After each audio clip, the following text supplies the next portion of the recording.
Ubus na naman ang allowance ni Junior. Bayaran na naman ang kuryente. May babayaran pang tuition. Paubos na rin ang gamot ni nanay.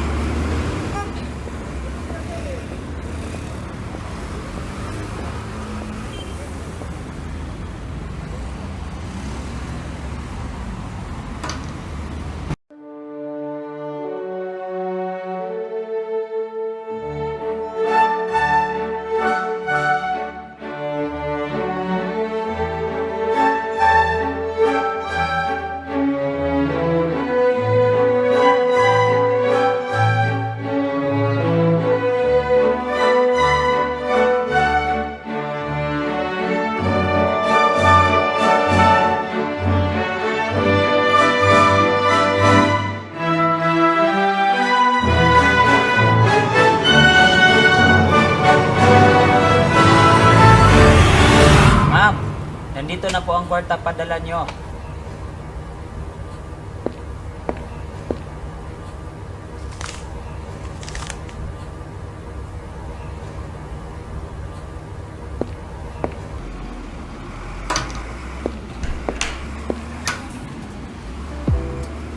Ang gaan, di ba?